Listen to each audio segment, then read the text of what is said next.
Happy Women's History Month, and welcome to the 2022 Women in Law panel, sponsored by Tressler LLP. My name is Tambra Bullock, and I will be the moderator for this discussion. I am very excited to be here with these incredible women and learn more about their journeys. So let's get started with introductions. Cayla, why don't you start? Thanks, Tambra. Hi, everyone. My name is Cayla Whitley. I am an associate in the Labor and Employment Group in the Orange County office. I've been with Tressler for a little less than a year now, and I went to the University of California, Irvine School of Law.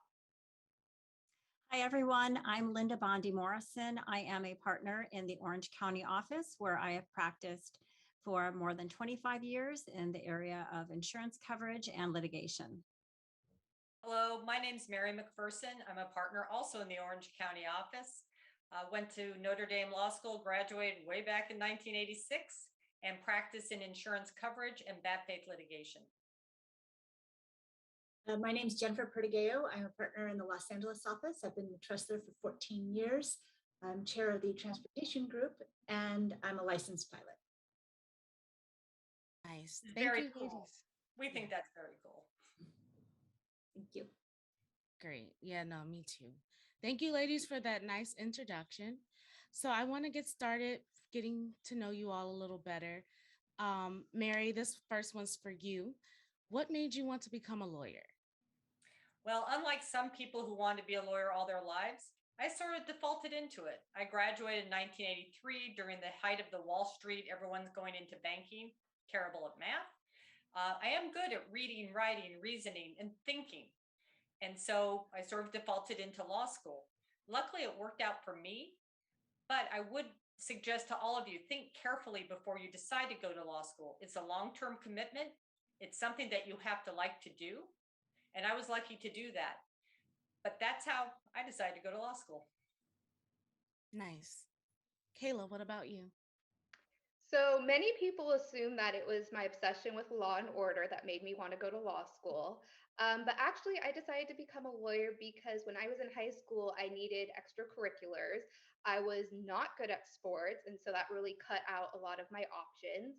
And I happened to see an email one day about mock trial auditions, which I had never heard of, but I decided to go and show up, and I ended up auditioning and being one of the only two freshmen on the team. Wow. And I did mock trial throughout the rest of high school. We even had a competition in New York where we placed 10th, which was really exciting. And so that's kind of where that passion started. And then through college is where I really got to learn more about what is it to actually be a lawyer. Wow, that's great. Great story. So the next part of this question that I have, and Jennifer, feel free to start with this. Why is it important for women to practice law?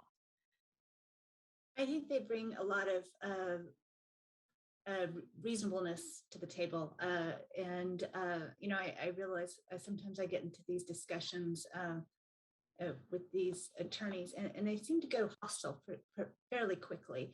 And I feel like women are more able to step back and be able to work things out and be a little more empathetic and reduce the tension in the room. And I think it's a great positive that women have.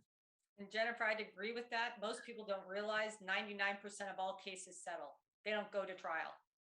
So a successful settlement is exactly what you were saying women bring to the table. Great insight. Linda, do you have anything to add? Yeah, I think I would say that just as we live in a diverse society, it's important to have that same diversity in the legal profession, not just gender, but also cultural, because when we draw on these different perspectives and different experiences and different values, I think it helps us to be better problem solvers and helps us to better serve our clients and our communities. Nice. So my next question for you all is, what challenges do you see women attorney facing in today's world? Mary, why don't you start? As I mentioned I've been doing this a long time, since 1986. And what's amazing to me is since 1986 and through this day, the first thing people identify you as when you walk into the courtroom or in a room is you're a woman, not that you're a lawyer. You're a woman, and that's the way it is. And you just have to accept that, understand it, and be ready to deal with it. Use it to your advantage. Sometimes I'm the only woman in a group of 12. I stand out, and I take advantage of that. I've also had to deal, even just 2 years ago, with being dismissed and as a woman by one of the men in a large case. 2 other lawyers came up to me afterwards and said, "Oh, I can't believe he said that." And I said, "Why didn't you say something to him?" I did. I told him I didn't appreciate being disrespected and I should be treated like any other lawyer. So it still exists. It's gotten a lot better, but be thoughtful. Realize you'll always be looked at as a woman first and a lawyer second. Don't overreact. I have a terrible Irish temper, and I've had to learn that. Take a deep breath. Be thoughtful with your response. Sometimes it's not just what you say, it's how you say it. A lower, quieter tone makes everyone lean in and listen to you. Be heard, but be thoughtful in how you want to be heard. And then you'll represent yourself, your law firm, and women everywhere in a very positive way. So it's still out there. We're working on it, but you can work on it as well. And I think one challenge too, if I could, add to that from a more internal perspective, Mary, is that I think as women attorneys, we can be really hard on ourselves. And, we hold our expectations high because from a young age, we've been told you can have it all, you can have perfect balance, family and career. And, when we don't have that perfect balance, then, we can get disappointed in ourselves, frustrated, and feel as if we're not doing well. We're not performing the way we need to perform. And I think we all need to give ourselves grace. One of the things I tell young attorneys and law students is that, there's no such thing as perfect balance all the time. You will have times in your life where the balance tips in favor of work or it tips in favor of family. And that's okay. Give yourself grace because this is a journey that we're on. It's not a race, and we're all going to get there. And reality is caregiving, that kind of thing still does tilt towards females generally. And that's the way it is. But I can say also look for a firm that will support you in that, like Tressler has, I know, with me, and it has with a lot of other people. Definitely. So the next part of my question, which I think you ladies kind of touched on, but I would like to hear what Cayla has to say about it as well. What would you like to see changed in the field of law for women? Yeah, that's a great question. I think something that I have really noticed and been mindful of as someone who recently graduated from law school and passed the bar was looking at firms who not only have a lot of female associates, but also have a lot of female partners and females on their leadership team. I think oftentimes we've seen firms, do a lot to get diverse candidates as their associates, and then they're doing nothing to retain them. So I think firms like Tressler, where we have so many female partners, and so many female, chairs of the practice groups was really important to me because it shows that Tressler is doing things to keep women happy and not make them feel like they have to go elsewhere. Because, for example, one time I attended a panel and one of the young female attorneys was sharing how she would go above and beyond day after day, and it just wasn't recognized because a lot of times women have the reputation of, we just kind of do everything, and it's not seen as going above and beyond. Whereas when her male colleagues would do things, it was recognized, it was celebrated. Thank you so much for taking on this extra work. And then the problem is then it would affect her performance reviews and her bonuses and raises because her extra work was just being taken as a given, whereas her male colleagues' extra work was seen as going above and beyond. So I think when firms take the time to look at things like that, it really makes a huge difference. And not just, like I said, at the lower level, but also how do we retain these female attorneys and how do we ensure their success to move up to the partner level, I think is really important. Thank you for that answer and that great insight. We're going to move on to the next question. This one is for Mary, Linda, and Jennifer, and whoever wants to start is fine. As partners, what advice would you give to new women attorneys entering the workforce? Who wants to go first? Jennifer? I can go first. Yeah. My advice would be to start networking early. It's good for not only within your own firm, but also outside your firm, potential clients, organizations.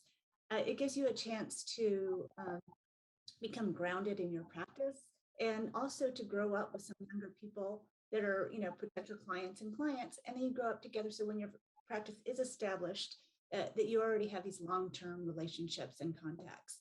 And also, if you start, people are more forgiving when you just get out of law school and you're trying your best to do networking. And it's a good opportunity to just get exposure and practice networking because it doesn't come easily. It's not natural.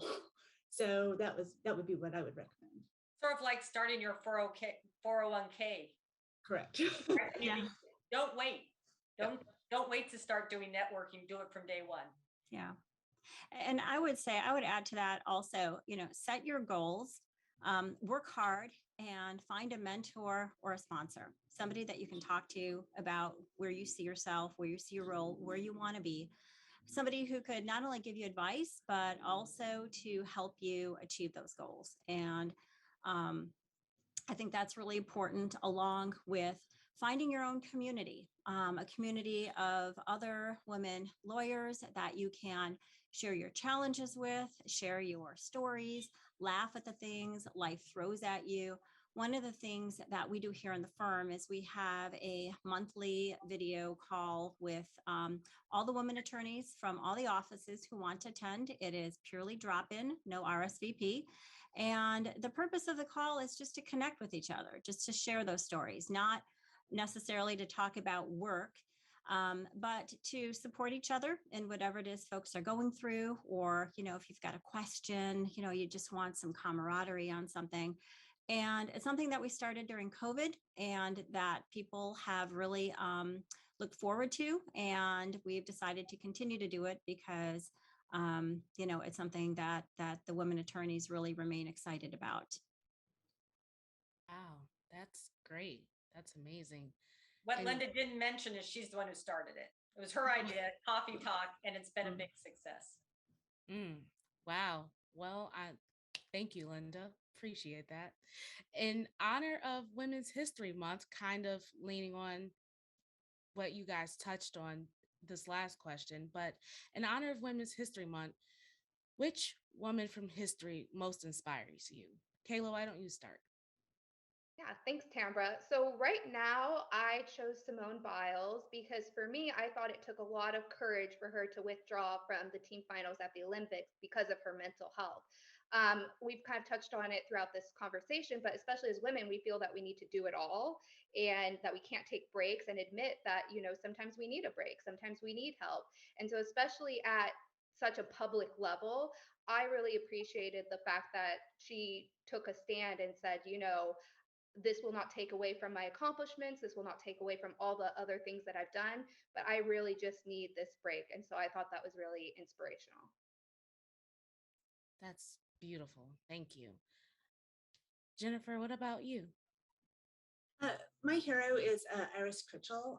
She was a women's air service pilot in World War II, which is a select group of women that ferried all types of airplanes to these pilots serving in Europe and overseas.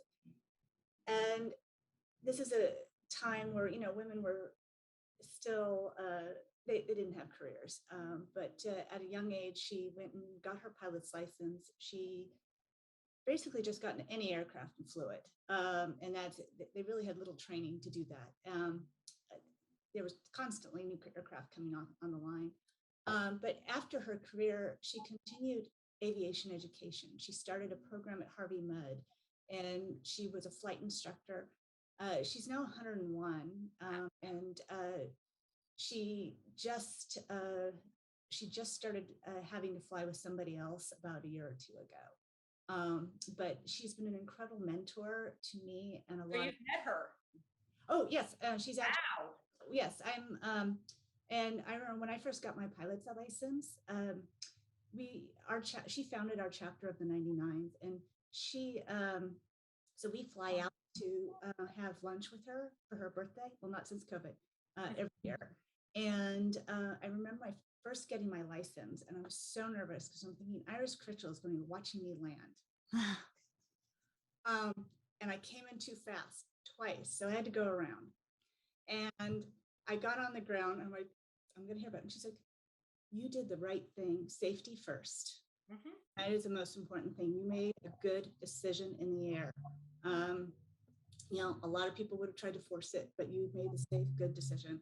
And I was so honored that this woman who was just a phenomenal pilot, flown everything out there, and just a legend. A great role model for you and for everybody. Yeah, and I just, she inspires me on a daily basis, and I still get emails from her, and we still talk, and I'm so lucky to. How wonderful. It's amazing. Thank you for sharing that. Mary, since you seem inspired by that too, why don't you go next?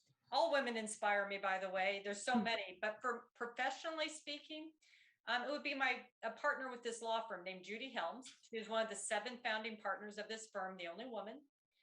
And she was very smart, worked very hard, had a family. But what she taught me was how to do really good work, always be prepared, be good to everyone you work with, thank them. Thank them. You don't have to be a brown noser, but go out of your way and say thank you for that advice. She also taught me how to deal in a world that was still dominated by men with grace while being strong. And she was just an excellent attorney. She spoke in paragraphs, not just sentences. And she's still a friend to this day, but she was a true mentor. And she also would admit, I'm exhausted. I only buy my clothes when I'm on business trips because I don't have time when I'm at home because I've got 2 kids and a husband and work. So catch as catch can, as Linda was saying, as Cayla, everybody has said. So for me, she's one of the person I admire in this part of my life. That's great. Thank you. Linda?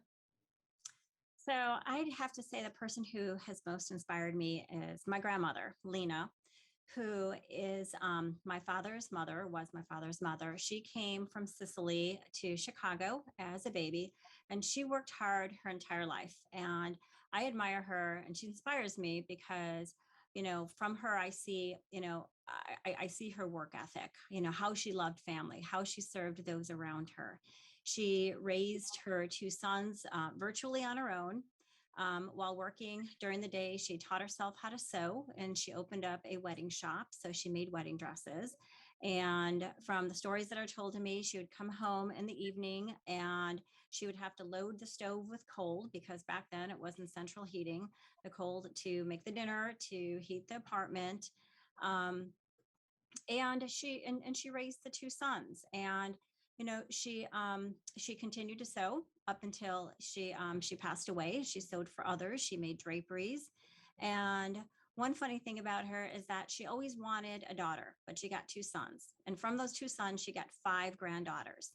And as you can imagine, she sewed these outfits for us, these matching outfits, which we hated at the time because they're lime green polyester or something that young kids, wanted nothing to do with. But looking back, for me, what that reflects is just, how she worked hard to just, show love to her family and just, to do what she needed to do.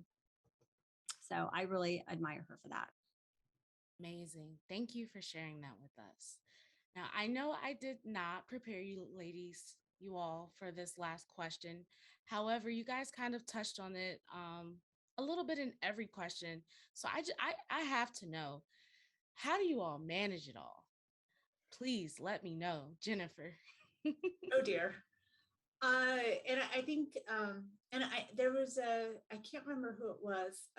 We had a women's panel within our own firm, and it was a meeting. And I remember, and one of you might remember, and I remember her saying, just if you need help, ask for it. And then, just, and I don't have children, but just, outside things that you need to get done, for your own peace of mind, sometimes it's just better to say, hey, I'm going to pay for somebody to clean my house to get me some extra time and to help balance things. So, sometimes Absolutely. it's spending a little money to get, to get some, time to yourself, or, to be able to not stress about, the house, or, somebody picking up your dog, bathing the dog, So, and I admit, during COVID, I started having groceries delivered, and because I thought, you know what, I don't really want to go to the grocery store. I would rather do this. And so I think the thing is, so can't do it all the time, but sometimes I think it's worth doing that. Just, to try to help the balance in your life. Great answer. Cayla?